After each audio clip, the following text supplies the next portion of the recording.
here. Welcome back to Ask Wrestlejuice. You guys left a bunch of good questions. I think I posted this thread up a little while ago, so hopefully these aren't too dusty. Let's start off with Christian Butter, 3125, who says, what would you change in one, either major AEW or WWE storyline? Well, why choose one when we can do both? I sat here and I thought about this for a couple minutes before I hit the on button on the camera here. And so I'm going to tackle both major WWE storylines. I'm going to do this fairly briefly because they're relatively, one is small, one is big. Small one is the Bloodline storyline. So I don't know exactly why they handled it the way they handled it, with Roman coming back at SummerSlam, not talking, getting beat up, and then going away for a long time. I suspect, because we had speculated this over at the Going in Raw channel, I suspect it had more to do with Jimmy being injured and not being cleared. They wanted to do a Roman moment at SummerSlam, and we're just like, look, let's do the Roman moment, and we can write him off, and then he can come back. And so I probably would have approached that differently. I'm not sure. I definitely would have had Roman Reigns talk. Maybe it would have been a little bit more, I don't know, give us a little bit of insight into where his head's at since the WrestleMania loss to Cody. I think that would have been a good way to go about it if they had to push until Jimmy was able to come back, because Jimmy's kind of a vital part of this whole storyline, as we've seen. The other thing I would have changed about the Bloodline story that I feel like they should have done, and there's no reason why they didn't, although I'm sure creatively they had their reasons, and that is, and I've talked about this before, I think here and at Going in Raw, I feel like the whole storyline, that whole chunk of time between Mania and like SummerSlam, and even more recent than that, when people are like, you know what, the new Bloodline's kind of boring, they're not doing it for me, Solo should be, putting the fries in the bag, whatever, derogatory metaphor that a lot of people, including myself, use about Solo Sikoa. I feel like the Solo Sikoa we get now, who's a lot more lively, a lot funnier, a lot more interesting, not just boring and whispering on the mic. I feel like that Solo Sikoa we could have had the entire time. And I feel like the audience would have had more stakes in this entire thing. Not that they don't now, because I still think it's really good.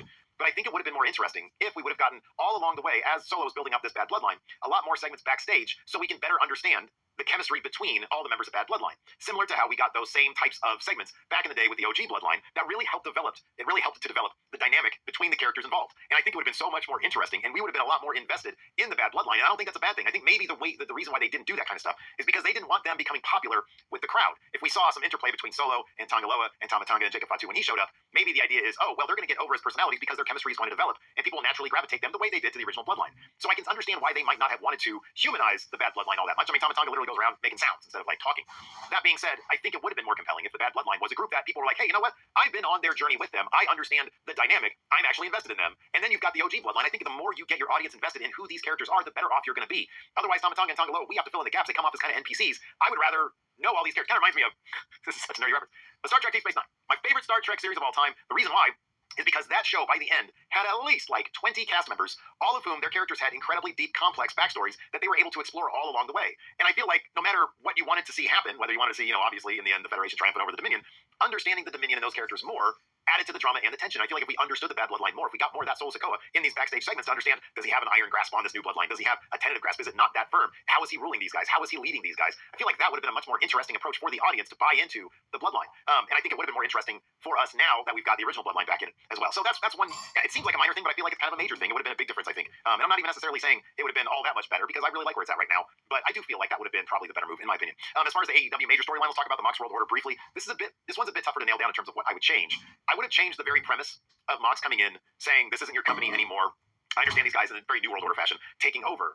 I just wish that the target for Mox wouldn't have been like this weird subsection of mid-carders. You got Orange Cassidy, who's like older than Jon Moxley. You got Darby Allin, you got Daniel Garcia. I get that. Those are going to be the future of AEW, but they're kind of coexisting as the future of AEW. Well, Orange Cassidy, I don't know about the future, he's older than Mox.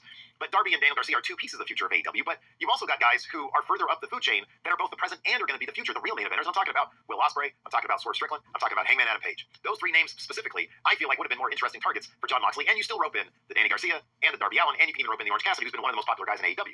I feel like if Mox went after them, it would make a lot more sense. But like, they had sort of a side quest to hit one of the Private Party guys on the hand, and with the hammer, and they did that, and now they're tag champions. So like, I guess mission accomplished with them. That's another thing I would change, is that Private Party join the Mox crew, because they'd be like, hey, you know what, it's kind of because they took a hammer to our hand, and we're at.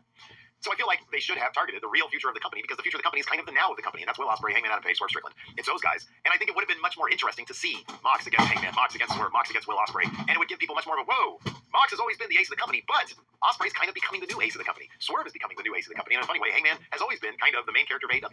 So I think it would have been much more interesting had Mox actually targeted people that are going to be the future of the company. On top of that, I'd give Mox World Order a real name, a logo, and t-shirts, because that was like the coolest thing about that video, is not just that they came in and they're supposed to be those dudes from WWF, but they had really cool logos, and they filmed their promos in black and white. That was cool too. I just feel like the Mox World Order needs a little dose of something cool to it, because the NWO had that, like, you had that old leathery, crusty Hulk Hogan in there, but somehow he was made cool because he was hanging out with Hall and Nash, you guys who were legitimately cool, and they had like logos and t-shirts, and they were really neat too, and they would film those little black and white vignettes. It needs a dash of cool, I guess. So that's what I would change. For both those things, that's what I would change. This video is brought to you by mfshophere.com, otherwise known as the place I'm selling the graphic novels I used to make before I made it on YouTube. That's right, before I became a pro wrestling YouTuber and podcaster, I failed at becoming a comic book artist, and here's the proof of that, now on sale at mfshophere.com. JakeyBoy9995 says, would you rather be stink-faced by Rikishi, right up in there, or be covered in regurgitated worms via the Boogeyman? This is really two bad options. I'm going to say it's probably better to be regurgitated with worms via the boogeyman than to have Rikishi's asshole rubbing your cheeks. Unoriginal Andrew says, what would be your current Armageddon Hell in a Cell lineup? Oh, it was like when they did the 6-man. Who would be champion walking in, the 5 challengers, and eventual winner? All right. Ooh, I'm going to say this is how CM Punk wins the title. Rollins comes in with the title. I don't know when Armageddon's supposed to be during the year, but Rollins walks in with the title. Punk is in there. Drew is in there. Sheamus is in there. How many is that? Punk, Rollins, Drew, Sheamus. Gunther doesn't strike me as an Armageddon Hell in a Cell 6-man guy. So I'm going to keep Jey Uso would be in there. And who else is on Raw that I like? He's on SmackDown. So I'm going to go with Dom. I'll go with Dom Mysterio. Canaldo Bruno says, is Shawn Michaels the best booker of the female division ever? In WWE, yeah, I think so. I mean, like, man, we had, 40 years of Vince McMahon? And then, like, now we got Triple H and Shawn Michaels. That's kind of been it. Stephanie so, Triple H, yeah, in terms of WWE, yes. In terms of, like, all time, I don't know, probably somebody in Stardom. I guess, I don't know. There's a lot of cool women's promotions out there that I can't really speak on. Scott D'Amore did a really good job with the TNA women's division, though. Or Jeff Jarrett. Jeff Jarrett, like, really is the guy who kind of put women's wrestling on the map here in North America, on the cable television. I mean, I know that, there was tradition, there was lead up, but Vince McMahon really only flirted with the idea of having, like, really strong quality women's wrestling on a week-to-week basis, year to year, decade to decade. He flirted with it a little bit, but then went back to his old ways in the Ruthless Aggression era. So yeah, I mean, Shawn Michaels or Scott D'Amore, maybe Scott D'Amore. He did a really good job. Jeff Jarrett, maybe Jeff Jarrett. It's Kenny Johnson says, if you had to pick a non-world title for your belt collection, which tag title would you choose and why? Okay, if it's a non-world title belt for my collection, it would not be a tag title. So I'm going to say no to any tag title.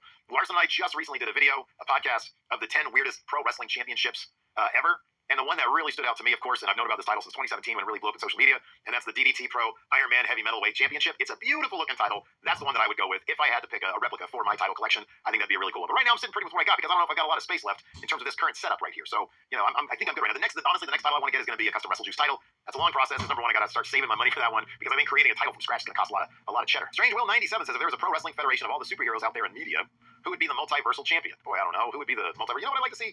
Thanos. I'd like Thanos to be the multiversal champion. Ooh, I like this question from Deep Voice Dude because it relies on my old man memory from the 90s, or 2001 rather. When did you personally realize WCW had no chance of ever winning the Monday Night War? Well, Deep Voice Dude, I never really thought about it. I knew what I liked. I knew that once Vince Russo showed up, I gave it a chance, WCW, because I was like, oh, this is kind of interesting. The guy who was known at that time to be behind a lot of the better creative of the Attitude Era is coming to WCW. I always wanted to give WCW a chance because that was the first thing that I really liked in wrestling was the NWO. So Vince Russo shows up and it's just crap. It's just crap. It was bad. It was really bad. And so when that happened, I was like, this is probably not going to work. I never in a million years thought WWF was going to buy WCW. At the time, nobody in like my wrestling fandom sphere, and at no point was I reading like the Wrestling Observer message boards or getting the newsletter.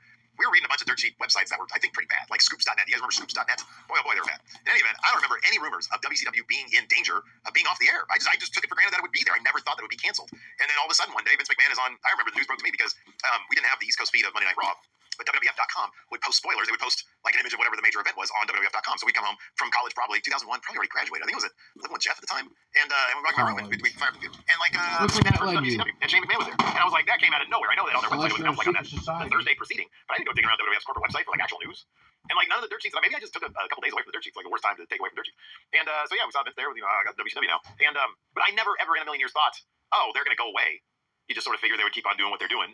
And honestly, even sort of the idea of ratings, we knew about it, but we didn't really give a shit. It was just like WWF is better, WCW is around in case we want to watch it, but we didn't give a shit about. Like we knew about the ratings, but we didn't care about them. It's exactly the way I feel about them today. It's like, oh, that's interesting, or oh, that's a curiosity. Oh wow, they did a bit better on the ratings this week. Cool. Like it's just an interesting metric to determine popularity of a thing. John O'Davies is a good one. Says, what do you find most annoying? The diving hot tag or the last second leap into the ring to beat the 10 count. They're both really bad, John. I'm going to say the one I find most annoying is the diving hot tag because they generally always do go from like 0 to 60. Like somebody's like crawling on the ground like they can't use their legs all of a sudden, and then all of a sudden they just spring up and do the hot tag. I hate that so much. The leaping into the ring to beat the 10 count is almost as bad, and I don't like it. I'm not a fan of it. But I feel like more people pull that off a bit better than do the hot tag. Going back and talking about my belt collection, HC Drool says, why don't you have the Smoking Skull belt replica? Do you have to be a goof? Why does it matter? I was my guy back then, but it's so popular.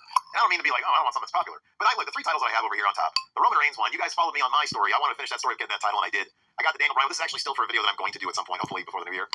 But also, I just love that title. I love the look of that title. I think it's a piece of artwork. And then my it's called a picture. Championship. Those all mean something to me in a very personal way, whether it's doing a silly story for the channel or something that I really appreciate the craftsmanship, or something stupid that I did to pay homage to a story that I was really invested in. Who's the real world champion? The Smoking Skull belt is cool. It's great. I love it. Don't get me wrong. But like, I don't know. I never felt like I had you wrong. Jason Sear White says, "What are your expectations for your Sacramento Kings this year?" I don't know, guys. I really don't know. They'll probably suck because it's scripted. Right now they're like 3-3, maybe even 3-4. They never do anything. I hope we make the playoffs. And I'm not just talking about the play-in tournament. I want to make the actual damn playoffs. There's a play-in tournament now. I feel like WWE buying TNA is probably more likely. Tony Khan's a billionaire. You don't get to sell him. He's doing fine. Plus, like a passion project for him. I don't know that he wouldn't get. Here's the thing, Tony Khan. I know that Forbes said it was valued at $2 billion or whatever. It ain't worth that because I don't think anybody paid that for it. I really don't. Because here's the thing, it's so easy to start a pro wrestling company. You don't need $2 billion to do it. AEW's name value is about 5 years old. That's not very long. So I feel like you could spend a lot less money creating something brand new than buying something else. That's only been around for 5 years. So I don't think he's ever going to sell AEW. WWE buying TNA, wouldn't surprise me. That wouldn't surprise me. Because here's the thing about WWE buying TNA. If it absolutely came to it. If WWE bought TNA, Only if they were well, not this one, busy. Skylar King says, would you rather take the Riptide or Clam Slam from their respective wrestlers? So the Clam Slam is the Jaded. So we're talking about Jade Cargill, or we're talking about Beth Phoenix. Riptide, Rhea Ripley, sort of have your hand down here, and then she brings you up and slams you down. Or the Clam Slam, where you're up here and you go, I feel like the Clam Slam. Because you can protect yourself with your arms right here. That I don't think is that big of a deal.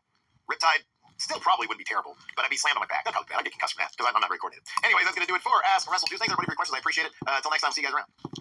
Bernie